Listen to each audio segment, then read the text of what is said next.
Qad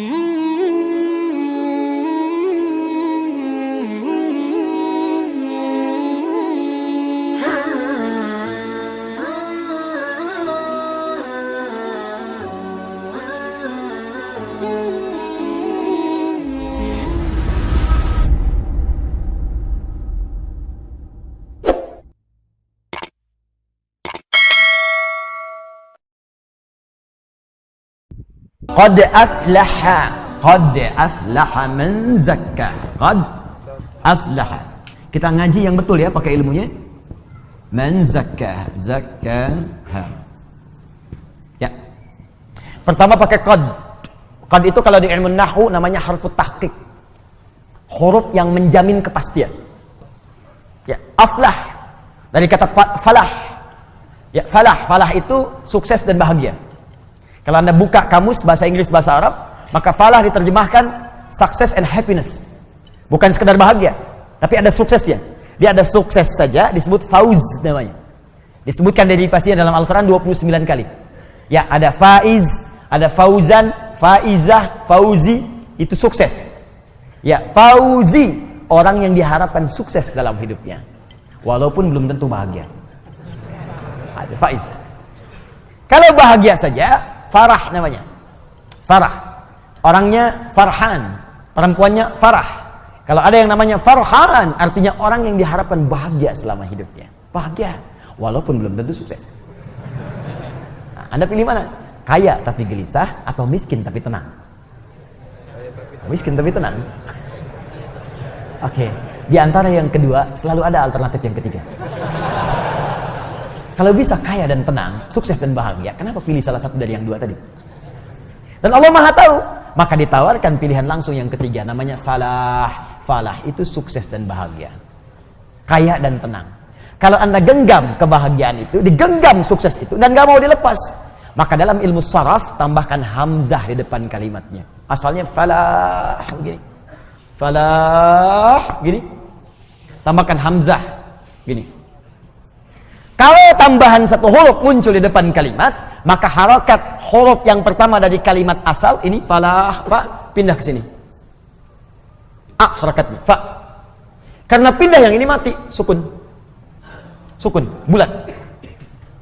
Karena ini sudah ada hamzah, maka di ilmu sharaf ilatnya ini hilang. Harokat tetap aflah. Falah, jadi aflah. Orang yang menggenggam dengan kuat kebahagiaan dan kesuksesan. Terjemahkan dengan ilmunya, qad aflaha. Aku pastikan, kata Allah, ada orang yang akan menjamin kebahagiaan dalam hidupnya dan sukses dalam pekerjaannya. Jadi kalau beraktivitas dimanapun, ada masalah sebesar apapun, tenang aja. Kayak nggak ada pengaruh pada dirinya. Bukan nggak punya masalah, teman-teman. Punya masalah juga. Cuma masalah itu diberi rumus oleh Allah sehingga menjadi ringan. Bukan nggak berat, bukan nggak ada masalah. Jadi sebelum itu datang, dia sudah tahu ilmunya. Sehingga ketika datang, ringan aja dihadapi, seberat apapun. Ya, indah. Dan sukses dia. Dan ketika ada tantangan, dan Quran tidak pernah menyebut hambatan, tantangan. Ada tantangan dalam pekerjaan, dihadapi, tenang aja. Dan kesuksesan itu Allahu Akbar. Begitu seorang punya positive thinking, tenang jiwanya, maka setengah kesuksesan sedang dia genggam dalam tangannya. Bergerak, bergerak, bergerak, bergerak, bergerak. Allahu Akbar. Aflah. Siapa orang itu? Maka rumus awalnya man. Ismun mausulun alal fardiyatil ambiyah.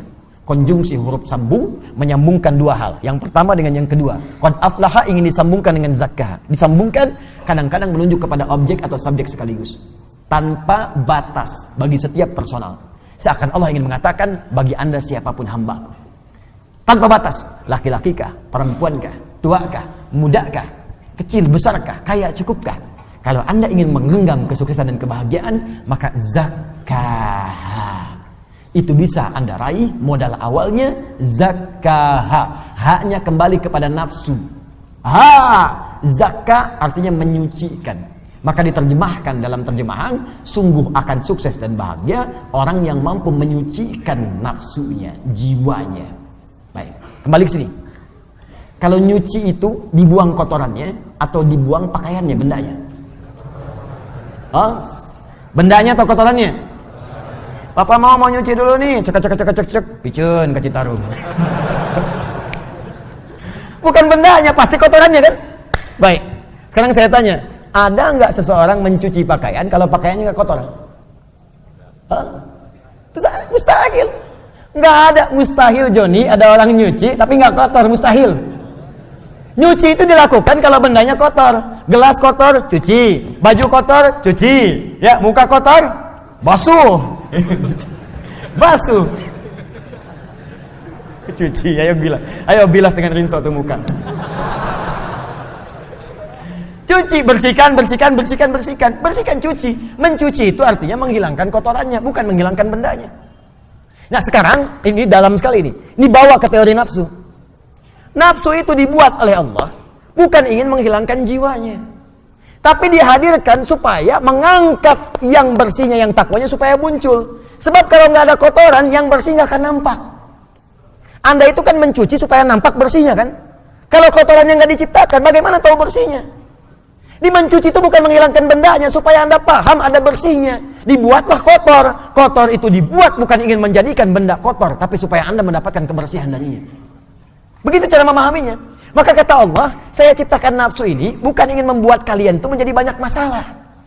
Bukan ingin menjadikan kalian buruk, tapi sifat di nafsu itu saya buat sebagai katalis supaya yang takwanya muncul. Sebab kalau nggak ada lawannya di nafsu, yang takwa nggak akan muncul. Bagaimana ketahuan sabar kalau nggak ada marah? Nggak ada hujan, nggak ada angin, nggak ada geledek, nggak ada petir, tiba-tiba marah aja. Gara-gara maneh yuk. Mustahil ada begitu, pasti ada pemicunya dulu. Ya, kalau Anda ingin mengangkat jujur, mesti ada bohong. Maka bohong diciptakan bukan untuk menjadikan manusia pembohong, tapi supaya jujurnya nampak. Sebab kalau nggak ada sifat bohong, jujur nggak akan kelihatan. Kalau nggak ada sifat ria, yang tawadu nggak akan nampak. Kalau nggak ada sombong, sifat rendah hati nggak akan nampak. Makanya diciptakan sombong, bukan ini menjadikan manusia sombong, bukan. Makanya ketika Qarun sombong, oleh Allah dicela. Buka Quran surah 28, ayat 76 sampai 77 itu.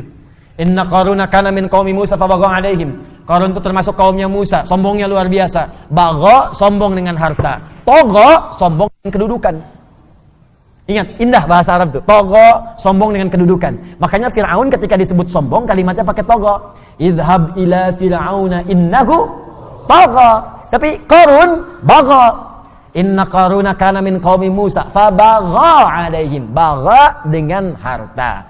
Kalau tidak disebutkan siapa orangnya langsung, kapan kejadiannya, ini menunjukkan kejadian tersebut akan terjadi lagi di masa depan dengan tokoh yang berbeda.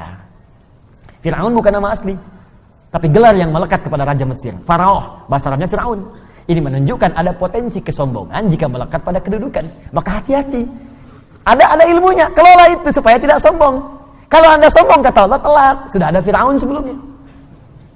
Harta juga begitu, ada potensi kesombongan jika melekat pada harta. Contohnya Qarun. Qarun sombong, hartanya banyak. Disebutkan di Al-Quran, wa inna mafatihahu latanu bil usba. Sungguh kunci-kunci berangkasnya saja kalau dipikul oleh bodyguardnya beratnya luar biasa. Bodyguard kemana-mana, bukan ngawal orangnya, bawa kunci berangkas, bukan buat pamer doang. Mana-mana, 8 orang, 10 orang mangkat begini. Pikulnya berat, cuman kunci berangkasnya aja. Saya sering tanya ya pada beberapa kawan, Anda kalau punya berangkas satu tuh, kuncinya di-upload, tuh dipublikasikan atau disembunyikan? Disembunyikan tuh. Oh, kalau di-upload dipublikasikan, Anda celaka sendiri. Kunci berangkas saya, besok udah selesai. Qarun tidak, saking banyak hartanya, bukan cuma di-upload, dibawa kemana-mana. Nih kuncinya nih, mau nyuri aja, nih ada bodyguard berat bawa kuncinya. Qarun, hartanya sekarang masih dicari. Mau kemana Pak? Saya sempat tanya. Ke laut Pak, ngapain? Cari harta Qarun. Harta Qarun masih dicari. Sombong dengan harta, bagha, ditegur oleh Allah. Apa jawaban Allah? Wabtaghi fima ataqallahu daral akhirah wa la tansa nasibaka minad dunya. Hai Qarun, saya titipkan harta ini bukan untuk sombong. Kelola itu. Tepis kesombongan, arahkan supaya engkau tawadu beramal dengan hartamu. Kalau ada orang sekarang baru punya Ferrari 1 sudah sombong, cuma dipanasin malam, balapan sama taksi, bolak-balik gaya doang. Telat. Kalau ada yang begitu datang bawa Ferrari cuma buat sombong, bilang, Pak, telat. Kasihan kalau sama Qarun, takhasabna, datang likuifasi, dilipat semuanya. Maka kembali ke sini, perhatikan baik-baik. Jadi ternyata rumusnya begini.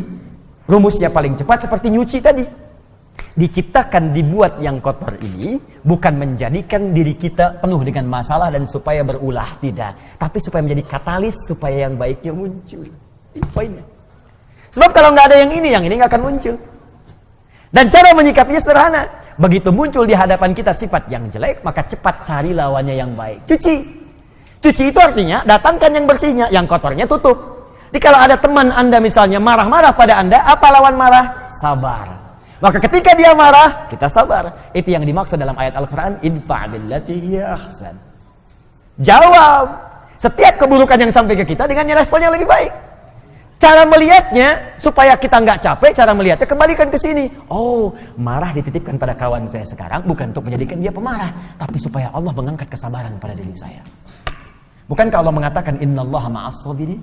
Sungguh Allah bersama orang sabar. Bukankah kalimat pertama dalam Al-Quran bagi para penghuni surga dari malaikat adalah kalimat sabar? Quran surah ke-13 ayat 23-24. Salamun alaikum bima sabartum. Selamat Anda telah sabar saat di dunia. Namanya sobirin, dicela oleh kawan, marah-marah. Marah diciptakan bukan ingin membuat dia marah, tapi supaya sabar saya terangkat. Mungkin itu cara Allah mengabulkan doa Anda. Bukankah selama ini Anda berdoa kepada Allah, ya Allah jadikan aku dekat denganmu, ya Allah masukkan aku ke surga. Kalimat pembuka surga, sabar. Sabar lawannya marah. Begitu orang marah, sebetulnya Allah ingin menanamkan pahala dan menjawab doa Anda saat sebelumnya Anda meminta. Jadi kalau ibu di rumah bu, suami pulang tiba-tiba marah, berbahagialah ibu. Karena marah diciptakan bukan ingin membuat suami jadi pemarah, tapi supaya mengangkat kesabaran dalam diri ibu. Mungkin dengan sabar itu, kekuatan ibu bertambah untuk menghadapi problematika lebih besar di kemudian hari. Jadi kalau di hari itu ibu belum lulus, bagaimana menghadapi tantangan lebih besar di kemudian hari? Ada masalah di depan yang lebih dahsyat lagi, perlu kekuatan lebih. Kalau pada yang ini aja Anda gagal, tidak bisa melewatinya, bagaimana bisa mengatasi persoalan yang lebih besar di kemudian hari? Itu prinsipnya. Ya begitu ada suami datang marah-marah, Masya Allah, Alhamdulillah, sabar. Kamu senyum lagi, kenapa? Sabar. Alhamdulillah Pak, saya yakin, Mama yakin, Papa itu bukan pemarah. Emang? Iya. Maafkan ya Pak, kalau memang marah itu dari Mama yang salah. Semoga Allah